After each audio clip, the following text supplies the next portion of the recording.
Mesdames, messieurs, chers jurys, j'aimerais vous poser une question.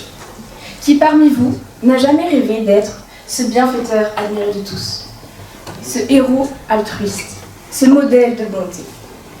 Pourtant, la philanthropie est à double tranchant.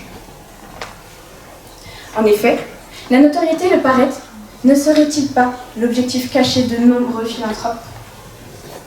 L'arbre qui tombe fait plus de bruit que la forêt qui pousse. C'est pour cela que de nombreuses personnes préfèrent offrir des fortunes pour s'acheter une image, plutôt que de changer le monde réellement.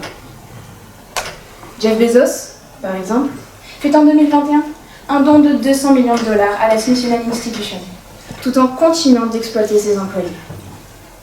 De plus, la philanthropie est dirigée par les ultra-riches. Et les galas caritatifs élitistes, tels que le Met Gala, organisé chaque année, en sont l'exemple par excellence.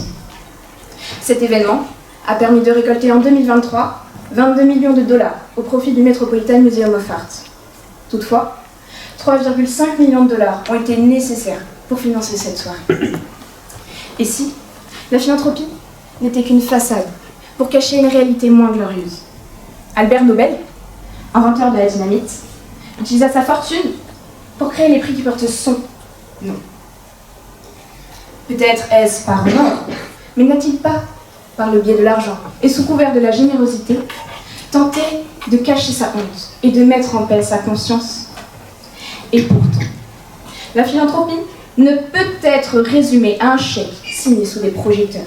C'est le moyen le plus sûr, le plus efficace, le plus accessible pour faire le bien.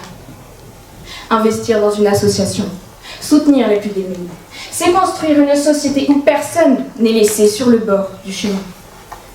La philanthropie, c'est aussi un moteur pour la science et les recherches, un véritable accélérateur du progrès humain.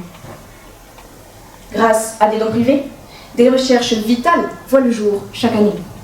C'est le cas de la fondation Bill et Melinda Gates, qui finance la lutte contre le paludisme, sauvant des millions de vies chaque année. L'Institut Pasteur, soutenu par des mécènes, progresse lui aussi dans la lutte contre les maladies.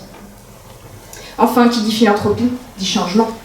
Le changement de notre société. Elle soutient l'éducation, elle soutient la culture, elle change les mentalités. Albert Einstein disait « Le monde ne sera pas détruit par ceux qui font le mal, mais par ceux qui les regardent sans rien faire. » C'est dès lors le meilleur moyen de répondre à ce grand scientifique, de lui dire que notre société ne sera pas spectatrice du malheur des autres. En définitive, faut-il remercier ceux qui donnent ou s'interroger sur les raisons pour lesquelles ils ont tant à donner?